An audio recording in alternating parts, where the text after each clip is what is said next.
Here we go, Mr. Elad Kushnir. We're finally meeting, man. How are you doing? Good. We've been talking for a while. We finally made it happen. Yeah, I tried with your assistant before. It didn't work out. Now we're doing this. So I wanna before I introduce you, I just want to say several things. One is, when I think about the image of a tech investor, of a Silicon Valley tech investor, I would picture someone like you. Okay, is that a compliment It's or a a curse? No, it's a compliment. Okay. Because you have that Californian tech vibe Okay. kind of look. Well, I grew up in California, at least some of my years. So Really, where? LA. LA. Oh, I'm from Sunnyvale, which is like 40 minutes from San Francisco. Yeah, it's Yes. actually not my favorite place at all, but Why? It's too boring. it's too not real. Mm. That way. Can you get your mic a little bit closer? Sure, to you? let's do that. Yes, like this. That's Okay, better. so what do you mean? Why do you mean it's not real? If it's like too It's politically correct. Listen, first of all, it was years ago, right? Right. So it's been. I left at age 14, but it's just culturally it has a different vibe, right? The values and the focus of what people focus on, I think, is just not who I am. Mm-hmm. And who are you? Who am I? I'm first and foremost an Israeli, despite being somewhat of a mutt, because I've spent a lot of my life outside of Israel. My first years were in Africa, actually. Really? Yeah, in Kenya, Nairobi, until age 6, from age 1. And then in LA until age 14. I did my high school here, my military service. Moved back to New York for all my 20s. I was in New York, so I did another decade almost in New York City. Your 20s was in New York? Yeah. You did real estate in New York back then? Yes. So Okay. I was an classic offline guy, kind of early 2000s, rode the great real estate wave of the pre-subprime crash. So I had good timing. What did you do exactly in real estate? Were So you we like used to acquire single-family homes, renovate them, flip them. I was a flipper, a classic flipper. Right. Have you do you know Michael Chauveau? Michael Chauveau. Why do I know that name? Chauveau, he's like a big real estate Israeli guy. Maybe. It's worth like I don't know, like $600 million. Adam Neumann was back then at the same time with real estate. So I don't know. I wasn't very much in the Israeli crowd Right. back then. I was studying, and I had my business, and it was actually great timing and great business. No matter what we bought, the value went up every 3 months. So we weren't smart. We were lucky in terms of timing, and We'll talk about timing. yeah, it was hard to make a mistake when markets go up. Sometimes it's hard to make a mistake, and if you come in early enough on a trend like that, then you just ride a wave. Yes, and also it happens. You can be the smartest investor, smartest operator, but if the markets are not Yes, working or not going towards your trends, right. yes, so it works both ways. Correct. Hopefully, you catch a trend when it's going up. Correct. So one of the things that I've been super impressed by you, you are doing angel investing full time.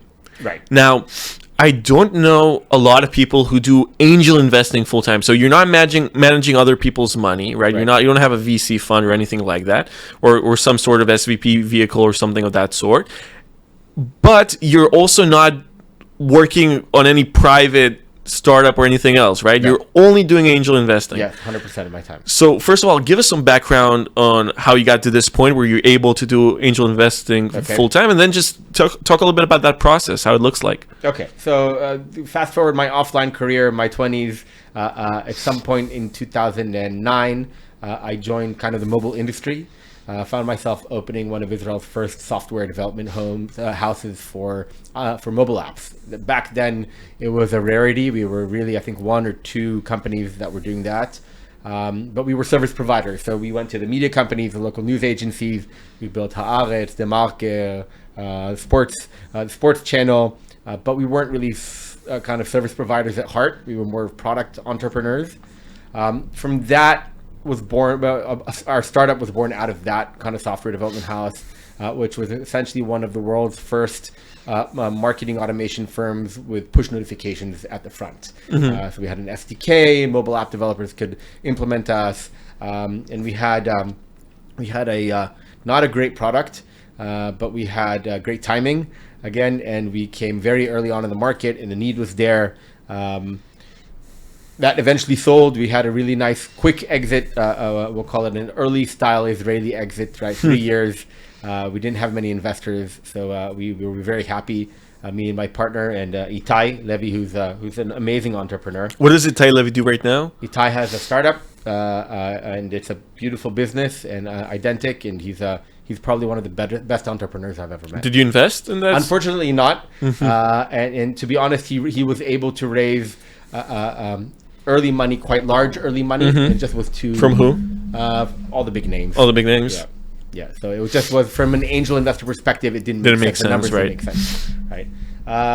And so found myself finding Playtika as one of my customers. That was for the SDK business. For the SDK. Okay, and then okay. And then unrelated to that, I found myself joining Playtika. It's a long story, which we won't get into today. But my friend Raz Friedman, who was a CPO at Playtika for many years, pulled me in, and I was I was SVP business development and head of also M&A, and I saw, Playtika go from post. So I joined post the first exit. Caesars had already acquired the business. We were a few hundred people.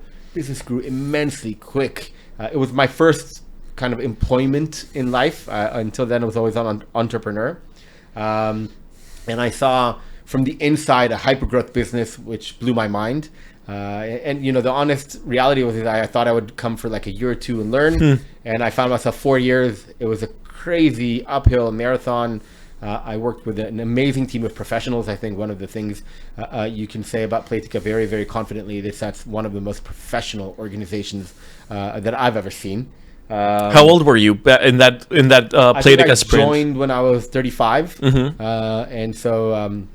Really, I saw the business go from a few $100,000 a day all the way. I think back then when I left, we were around $2 million a day. So the numbers were crazy. And the organization grew, and I really had great counterparts. My colleagues were amazing. And, I think I can credit much of what I do today to kind of the colleagues in the room back then.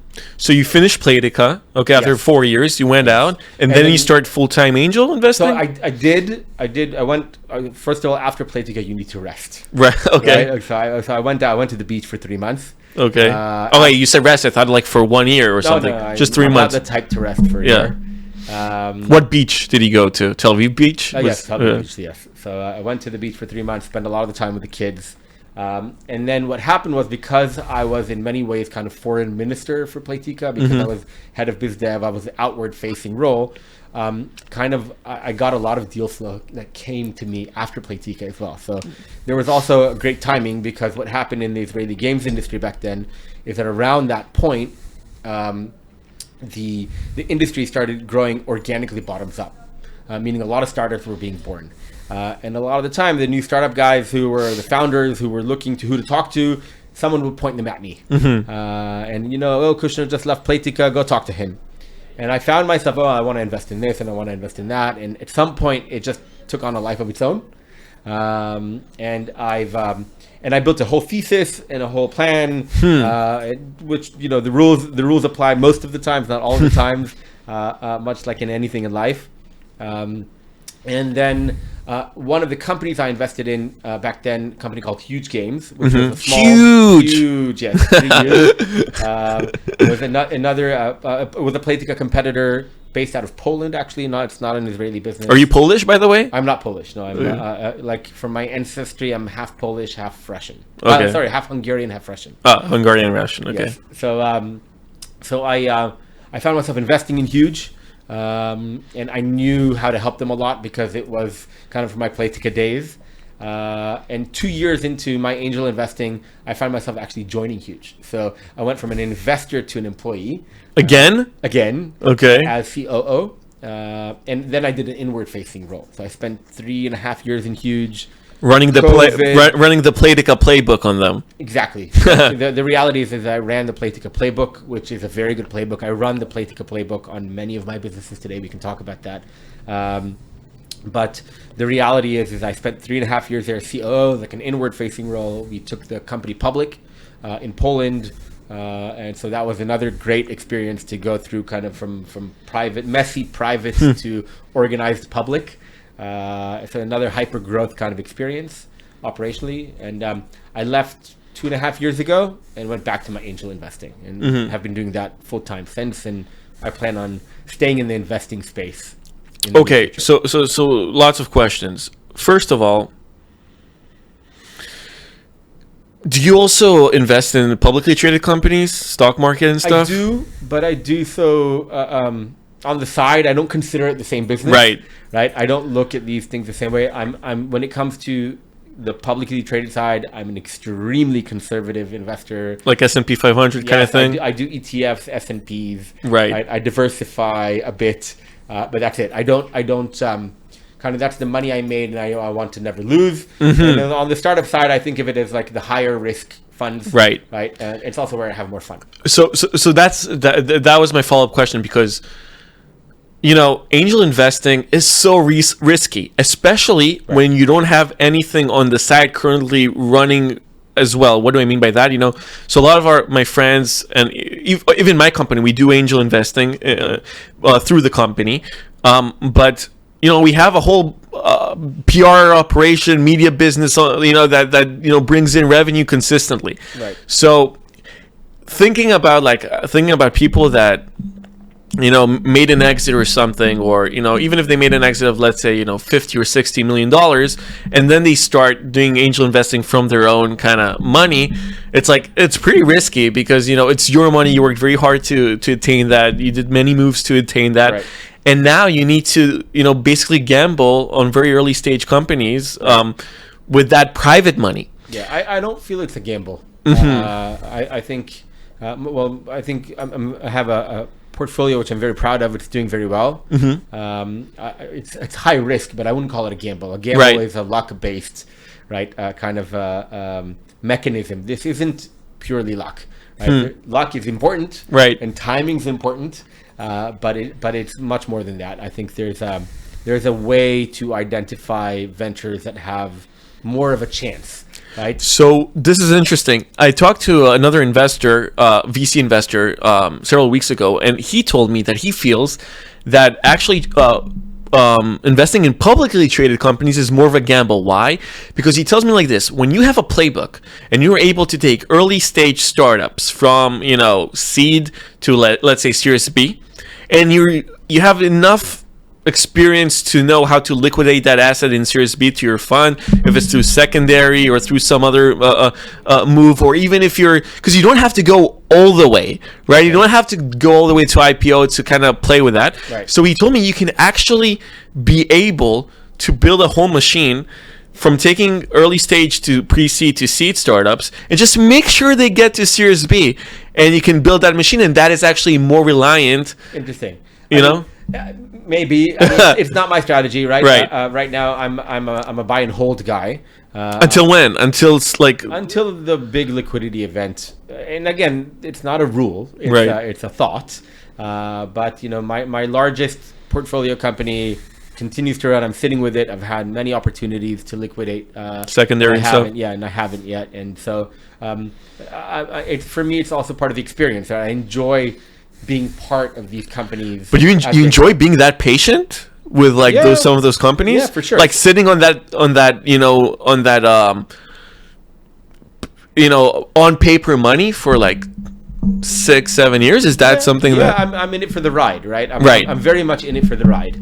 It's not just about reaching the destination. So, and in some of the companies, I'm more active. In some, I'm less active. I try to be very active in the businesses as much as I can.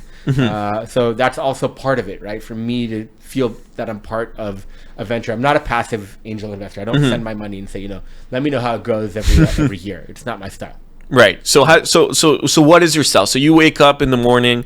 What does your day to day look like? And I'm trying to really understand how it started out. So you left Playtica, let's say before Huge or even after Huge. Right. You wake up. How does that day to day look like as a full time angel investor? So first of all, I get deal flow, right? So Right. I'm lucky enough that I have been able to create a reality where my deal flow is organic. It's inbound. I don't think I've ever done any outbound at all. And I think that's a benefit to have as an angel investor, right? And I think that allows me to focus on cherry picking, right? Right. Also, I think the whole deal flow question is not just about quantity, but about quality, right? So I've been lucky somehow kind of the world funnels to me relatively high quality deal flow. Of course, 99% of it I say no to, right? Much like any venture capital kind of investor style.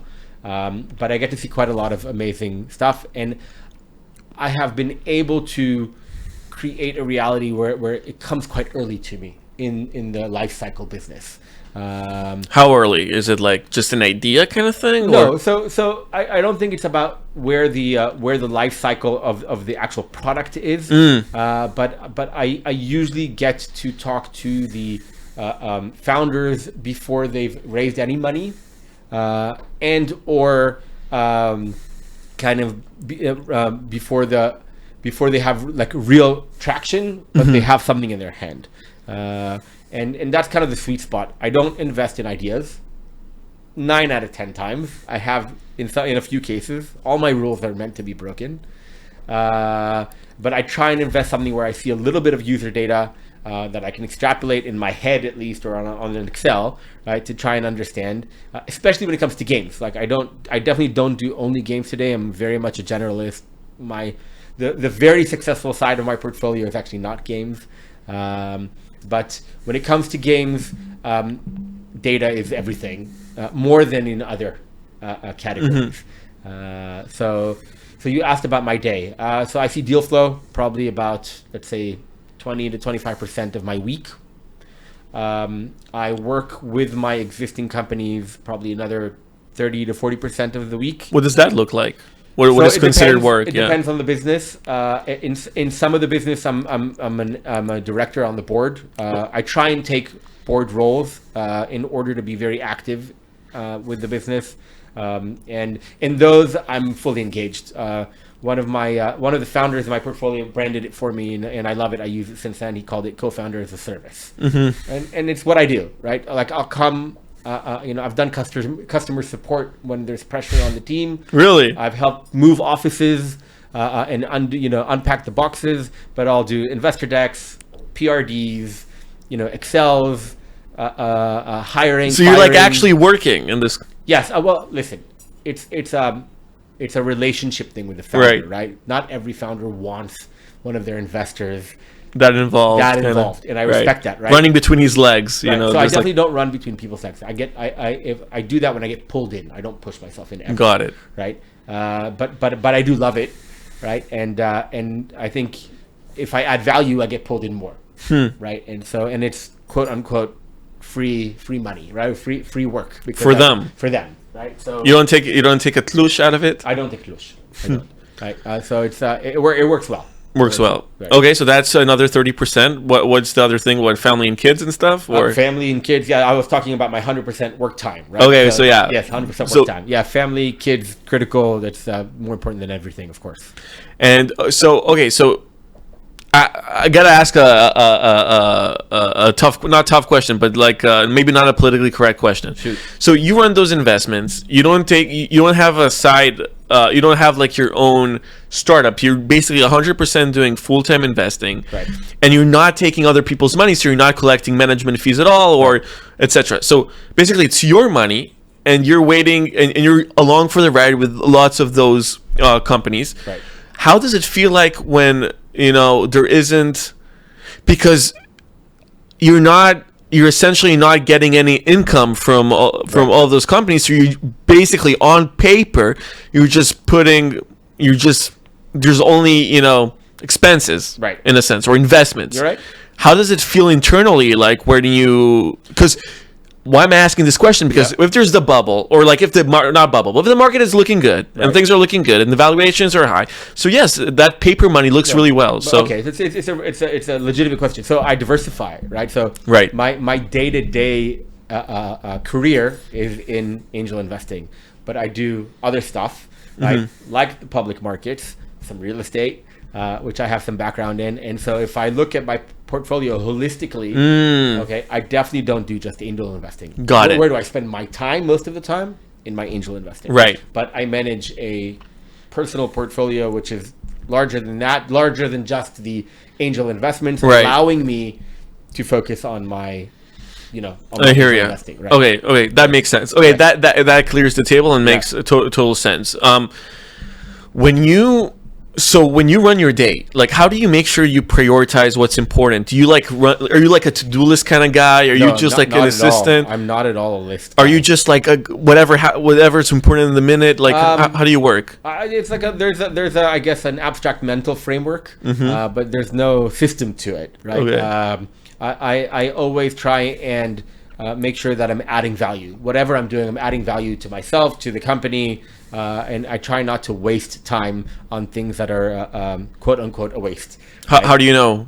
I feel it. I feel it. I don't know more than that, right? I feel it, but I think it's become quite kind of intuitive, and it works well for me over the years. Right. You know, when I think about those, like I call this like the age of the one man business, the one man investment group, the one man whatever. And you know, a big part of it is, you know, just interviewing and also talking to, let's say, the most famous one man VC out there, which is Owen Zev. Yes, you know, it's just the dude is worth I know $2.2 billion according to Forbes now, or something like that, and it really depends on what his companies do, but it's pretty magnificent. And you see that model in so many different verticals. You see that in, you know, one man AI companies, one man gaming company. But I wouldn't call myself a one man show. Right. So I work with friends, with partners. Right, the founders. Right, the heavy lifting is not done by me. Right, the heavy lifting is done by the founders. You mean the financial heavy lifting of the or the company? Okay, the company. Actually, the actual running the business is not done by me. Right? Yeah, I get to sit in, you know, I won't lie, in a privileged position, right, of the founders doing the heavy lifting. Right. And I come in whenever I'm asked to come in and help, but you know, the stress and the gray hair and the sleepless nights are on the founders. Right, and it's a very hard position to be in for the founders, right? And so first of all, I'm not a one-man show, right? I work with people a lot. Yeah. It's not me and some code and, you know, selling stuff on the internet. It's definitely not that. Right? This is a people business, very much so. So when you look at it, like, because there's, you know, do you know Vivi Nevo by any chance? No. So Vivi Nevo is an Israeli investor, VC, public and VC. Okay. He's one of the best friends of Jack Dorsey and all those. He's like 60 years old, Israeli, moved to the States, worth like close to $1 billion right now. Not a lot of people know him, but he's a powerhouse. Okay. And you know, one thing when you read articles about Vivi, and if you guys listen to this, go Google him, Vivi Nevo. So if you read articles about him, like people say that his work style is very much like, he's so engaged in what he's doing that he, you know, when there's an opportunity, something happens in the market, so his body flows into that kind of trend, that direction. And like, so there's this guy who basically said that Vivi has the attention of a hummingbird on crack, which basically means that he's like ADHD kind of guy, but I guess that's a big plus to the way, because he works on multiple projects. Would you say you have that type of, you know? No, I don't think so. Not necessarily. I think I'm not kind of an organized, very structured guy on the one hand. On the other hand, I do have clear strategy. I do have a clear plan. To everything? To like every single thing you do? To a lot of things. My wife says I overthink a lot, but okay. I tell her it's my superpower. So you do. So okay. So let's unravel that. Let's talk about that. Okay. Sure. So you're doing angel investing now. You've been doing only angel investing in the last 2.5 years. Right. What's next then? Are you like, what's the plan with that angel investing plan? First of all, I'm continuing. Okay. Right. But is there like a specific like, oh, you're gonna do this for 6 years, then kind of see what, like? No, that's not how I plan the stuff. I'm first of all, one of the core kind of values is have fun, right? Meet nice people, make money is important, and as long as I'm doing those, then I'm on plan, right? I'm on track. There's no end game. I'm like, in my mind, it's about the ride. The end game is going to be nice, but the ride is the point, right? So as long as I'm, on this ride and I'm having fun and it's working for me, I'll continue. If I need to reinvent myself down the line, I can. One of the obvious ideas when you angel invest full time is like, do you start up a fund? Don't you start up a fund? Like basically managing other people's money. Yeah. And it's not really about managing other people's money more than it is the ability to scale the exactly, business, which isn't that the same thing though? It is. I mean, one's a means to an end, right? So that's always on the table, right? I have a few angel investors that I work with very closely, constantly discussed, right? That may be born at some point, but right now, it is what I'm doing. Okay, and taking on LPs, would you think that would add more gray hair, or would that? Yeah, listen, it's a different dynamic. I think the psychology of managing your own money versus managing other people's money is a different dynamic. You have a de facto boss when you... Which is the LP. Yeah, which is the LP, and that you need to understand their mindset and manage expectations, right? And so there needs to be an alignment of interests, an alignment of values. It adds a level of complexity, but of course it also adds an element of scale, the ability to scale, right? But to be honest, I'm very much in my comfort zone in the early stage. I don't feel like I'm missing out on certain deals because I'm only an angel investor. I think it also allows me to focus, because when you're managing a fund, you have this pressure to deploy, right? And that brings in a different psychology into the investment process. Right now, when I'm investing, I don't have to do any deals. There are periods where I don't do deals. Right, and I don't care, and I feel good about not doing an investment. Right. And unlike when you're in a venture capital space or a structure, you find yourself a little more pressured because you need to deploy the money, and to kind of make money for other people, essentially. Right. And also kind of like if you're really, really into that LP model and fund model, then you want to deploy that to kind of raise the next one and then raise the next one. Like you're in this whole cycle. You're in a cycle. You're always playing the same game. Like it's not the same game, but you're always playing the thing. And then there's data questions like, okay, so you let's say you're very successful in your first fund and then you raise the second fund. What are you doing with the second fund? Are you kind of like allocating some of that to the companies from the first fund? And then you're just like become... so you can there's many incentives going around, there's many more to it than I think everything in business, literally is about incentive structures, right? So I think as long as you structure your business model, your ESOP, your VC structure, it doesn't matter, with the right incentive structure, then it should work, right? It could work, at least. Because everyone on the table needs to have the right incentives, right? Yes, and they're not always aligned, but they need to balance each other out. They need to kind of have the same goals more or less along the way, and kind of governance structures, etc. So I'm very big on incentive models. Are you a spiritual person? Not very much, no. Nothing? Listen, you can't say nothing, right? You want to talk philosophy for a moment? Do I philosophize? Definitely. You want to call it spirituality? Some would. So what type of philosophy guides you? What kind of philosophy? Wait, are you an atheist or? I'm an atheist. Okay. I'm an atheist, yes. If I have to put it on the table, then yes, definitely. What kind of philosophy guides me? I think it's more of a value-based philosophy. I think that people need to first and foremost have values and be good people. That's 99% of my kind of... and what counts as a good person? How do you know when someone is a good person? A giver. I think one that has respect for people around them. And I think those are the two kind of tenets, right? To respect other people and to give. And I'm a big believer in karma, right? You want to call it spiritual or not, it's up to you. But I do believe that when you give, you get, right? And it also, by the way, very much applies in my angel investing, because one of the things that I've always done in my angel investing is that when I meet a founder or founders of a team that either for whatever reason I'm not ready to invest, or they're not ready to take money, but I find myself running on tangents for months sometimes, working with a team, no strings attached. Really? I'll just help. And sometimes they go and they raise money from other people and I lose out, quote unquote. And I'm okay with that. And mainly because it's proven itself over the years that it always comes back to me with returns. Right? Either with a referral or with a hiring or on their next business. It doesn't matter, but it's about giving. That's Hillel Fuld. You know Hillel Fuld? Yes. He talks a lot about that. He basically said exactly what you said right now. Okay. And wait, what about like meditation, stuff like that? Do you do any of this stuff? I'm not a big. Do you exercise? I exercise. What do you do? That's my meditation. I swim. I gym. I run. But yes, health is a very big part of my kind of mindset. nutrition. You as well. gym in the you swim in the towers pool. I swim in the sea. You actually go I'm to an the sea. open water swimmer. Open water swimmer. Yeah, I have a friend who pulled me in a few years ago, and it's been amazing. Yeah, Yeah. amazing. You look like a guy who spends a lot of time on the beach. I try and push that into my schedule. And what type of books have kind of influenced you?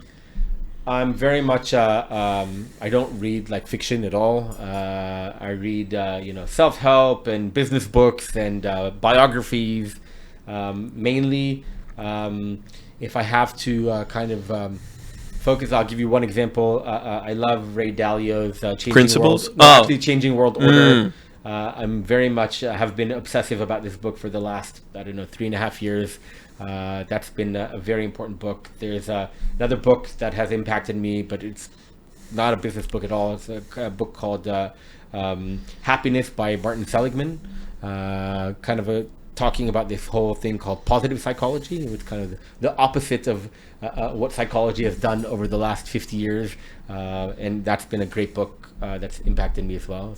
So those are those two books, and yeah, I can give you a whole list. But is there any like TV show or movie that impacted you that you're like, wow, like after you saw that, it's like, the way you think about these things. I tell you why I'm asking all those questions, okay? Just so you understand. I feel like an investor's mind is very creative. Okay. I tell you why. Entrepreneur's mind as well, obviously. But why is investor's mind very creative? Because you're trying to take this and I'm really talking about this very simplistic notion, okay? Like you're trying to take a certain amount of capital, and you're trying to allocate it somewhere, right? And basically you're planting a seed somewhere, and you're looking to see how this seed turns into this magnificent tree or forest, if you will, right? Okay. And to do that, to be able to do that and look at something that's not there yet and see it, you need to have a very creative mind. And usually very creative people are inspired by art or by some sort of aspect in life that is not directly connected in business. But I think being an entrepreneur is art, right? Mm-hmm. So I grew up, my dad's an entrepreneur. I grew up in an entrepreneurial house. It is by definition creativity, just not on a canvas, but on a cap table, right? or on an Excel sheet, Right. And I think I'm very much creative, but in that form. Right? That's where kind of I express myself in creativity. But I'm not necessarily influenced by any, we'll call it, other forms of art. Right? I'm very much influenced mainly by information, by data, and by reading. I am in another life, I'm a researcher. And, I'll take a subject and I'll research it to PhD level. Really? Yes, and I'll try and become an expert at it as quickly as I can. And my wife always laughs at me that to give me an opportunity to lecture about any subject matter, and give me 2 hours, I'll stand on the stage and be able to do it. So you're also like a deep work guy. Like you're able to sit for 2 hours in front of the computer and just Yes. crack at it Yes, and read. mainly in my research stuff. Yes. Yeah. Yeah. And okay, that is interesting. I wouldn't think you were that type of person. Really? I would think you're more of just like you live on WhatsApp. So I live on, that's like in on addition WhatsApp to, and yes. email. I do live on WhatsApp and email. But I'm very much, I spend probably, you asked about my time. Right. I probably spend a quarter of my time studying, learning, right? But gazillion subjects at once, not necessarily all business related. Right. When you look at entrepreneurs and you kind of evaluate, some of those entrepreneurs, what are the strong skills that you're looking for? And let me say this again. So I'm a big believer in the pop founder concept. You know what that is? I don't know that. Yeah, because it's a new concept. Actually, Okay. Teach me. yeah. So actually, LA Wire has launched an article about the next generation of pop founders, and actually had 2 people on the list. One of them is a client of ours. They have 2 Israelis on the list. Okay. So basically, they put it tech founders that they believe are like the equivalent of a rock star. Okay. Okay, and the idea is that, in today's age, where social media, if we're talking B2B, so it's LinkedIn, Twitter mainly, and basically media in general is so important for the livelihood of a company, of a brand, of a startup, of a growth startup, that you need to have a founder who's very like forward facing, and he's very like front facing. So the pop founder is basically a founder who's able to, do podcasts, write thought leadership pieces, be on TV, and do all those stuff. And I feel like that wasn't the skill set of tech entrepreneurs 15 years ago. So I want to counter that. Okay. So I'm not saying it's not important. Right. I'm not saying it doesn't add value in some cases, but I definitely think there are some founders out there that aren't that and are rock stars at the same time.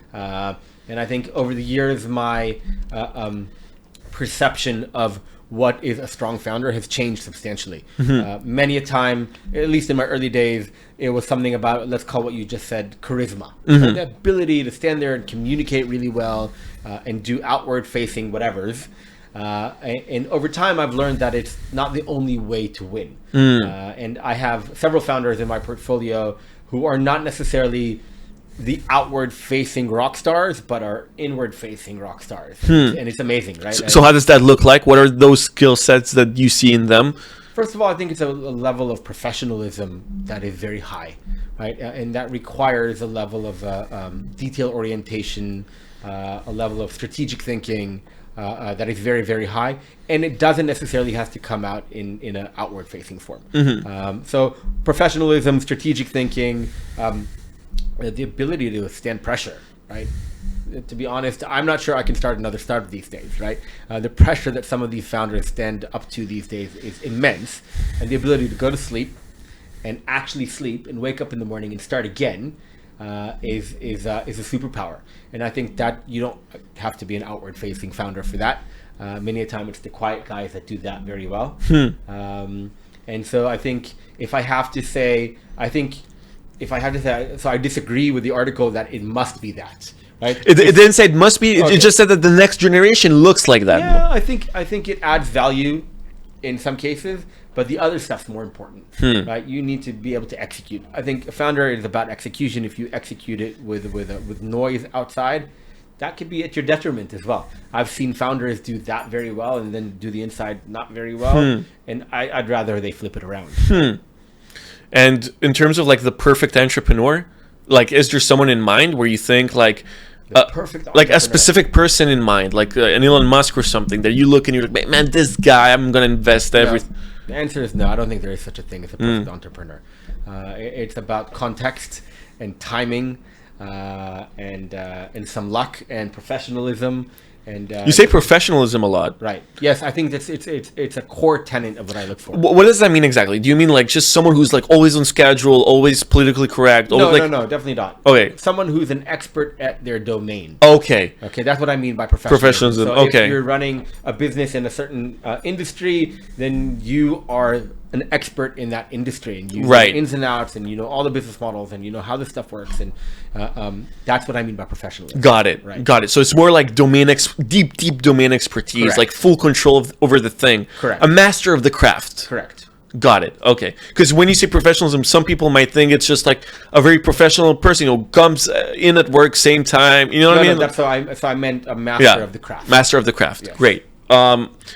Okay, I wanna kind of shoot some. Okay, before we do some rapid fire questions, there are several more questions that I have in mind. So and this is I'm also asking you on the personal standpoint. Sure. So our company is very diverse. My company, my firm. So we have three main pillars to our business. We have the PR business, completely service based. We work with tons of startups like Taylor Brands, Equity B, Walnut, Growth Space, many big companies. And we also have the angel investing side, which, to be honest with you, it only been intuition based until now. There was no framework. It was only based on intuition. Right. And then the third part is basically we buy and invest in media assets in the United States, which is a big part of what we do. It's my favorite part of the business because it's very creative. You get to buy media assets. You get to create some sort of a monopoly around media assets in the United States, which I love. when you look at a company like that that's getting into investing or making that shift from being a service-oriented business to a more holistic kind of equity-led company, Right. what are some of the key factors that you think a company like us needs to keep in mind in our day-to-day activities? So first of all, make sure you're masters of your craft. So if you're going into additional domains, find a way to master them. You don't have to be a master from day one, right? Nobody's a master from day one on anything. You have to learn it, but make sure you're learning, you're iterating, you're improving everything you're doing. So that's one thing. Second thing is, you should question the ability to focus when you're doing multiple things at once. Jack of all trades, master of none is kind of the flip side of the coin. So you have to be careful of that. I'm not saying it's a truism. I think you can do multiple things at once. But I think there's a danger of defocus, right? And you need to make sure that that you're managing your resources and your focus correctly in order not to. So it might be at the detriment of all the domains you're operating, right? So that's another kind of thing that comes to mind. Okay, let's talk a little bit Israel. Yeah, let's do that. We love Israel. How has it been? It's been shitty. It's been shitty. It's been complex, right? Is the more politically correct way to say it. I think Israel's going through a rough moment in history, but I think, and I'm hoping that we'll come out stronger. I think the birth of Israel was a complex one historically, and we're seeing that come to fruition now in ways that we didn't think would happen. But I'm hoping for the best. When you look at Israeli entrepreneurs and even Jewish entrepreneurs in the United States who are going through all those challenges, do you feel like there's another type of level of resilience that Israeli founders have compared to non-Israeli founders? I don't want to compare, but I will say that Israeli founders definitely have a high resilience. I think Israelis in general have a high resilience. We live in a corner of Earth that is complex. Complex. Complex.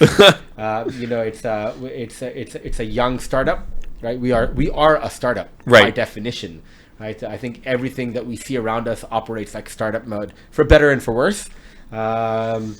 And so I think that resilience has been built into Startup Nation and into the people and individuals as well. But of course, if you're serving in the military, if you're going through wars, right, it builds up a resilience. Are you a political person, or are you trying to stay away from politics? I am a political person, but I don't want to talk about it today. Yes. If possible. Of course. Let's leave it out for now. Yes, let's leave it out. Yes. Good. Let's run some rapid fire questions. Shoot. Okay. Productivity hack. Productivity hack. Stay away from hacks. No. Productivity hack is read your emails early in the morning. That's I open my eyes. I wake up before everybody. I spend my first 7-8 minutes going through stuff, making sure there's no catastrophes or big opportunities that need to be dealt with. That's Are you an inbox zero type of guy? Clearing No, up? definitely not. You just leave everything out there? No, I'm somewhere in the middle. Okay. Yeah. Elon Musk or Richard Branson? Oh, wow. Both, neither. I guess at the same time, I think they both are creative, crazy, wild, cool, scary at the same time, right? And I think these type of people, I understand why they've been able to achieve what they've been able to achieve. They live in a different kind of mental framework, which is very cool, but it comes with a lot of downsides as well. Expand on that. It's interesting. I think, these mega entrepreneurs or that have been able to change the world, right, in many ways, you have to have this level of self-belief that is somewhat inhumane, right? You need to be a little crazy in order to be that.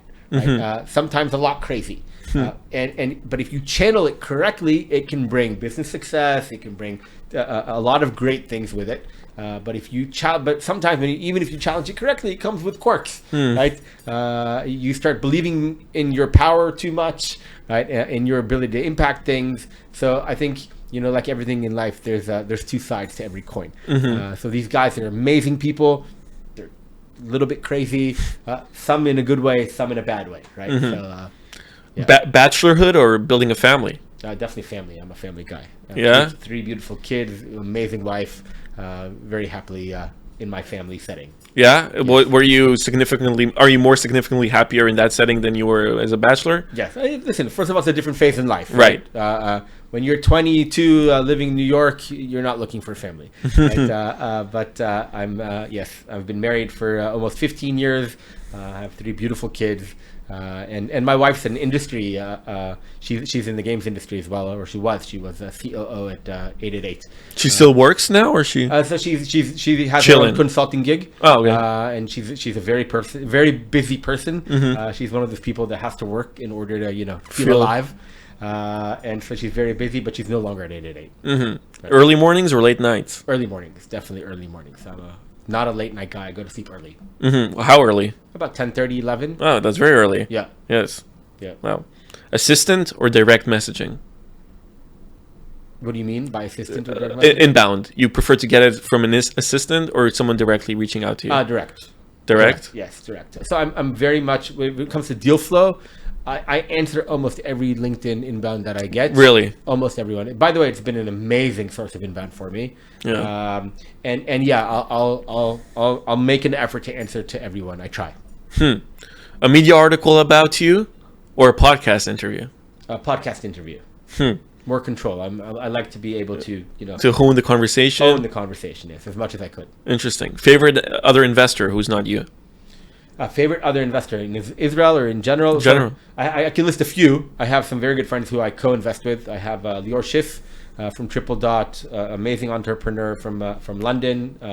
I have Tal Shoham, who's my kind of my best buddy on a day-to-day basis. We invest almost in everything together these days. So those are two that I'm happy to mention. AI, good or bad, long term? Both, like everything in life, two sides of the coin, right? It depends. You really, on where we channel. you're a yin and yang guy, huh? I'm a yin and yang guy. Yes. Everything has everything inside. Everything is built into. Yes, it depends on what energy you channel into. If you put your effort into the making it good, it'll be good. If you put your effort in making it bad, it'll be bad.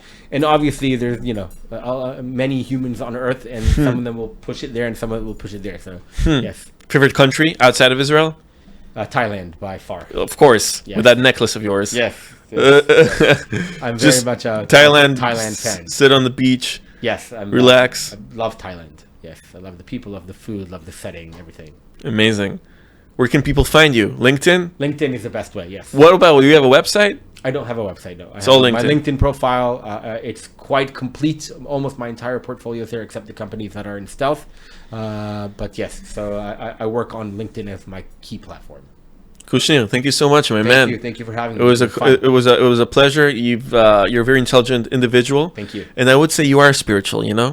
Okay, maybe I am. You are. Okay. And sometimes the most spiritual people say they're not spiritual, which that is a funny irony because you're so spiritual that they don't even see spirituality as a thing. Maybe.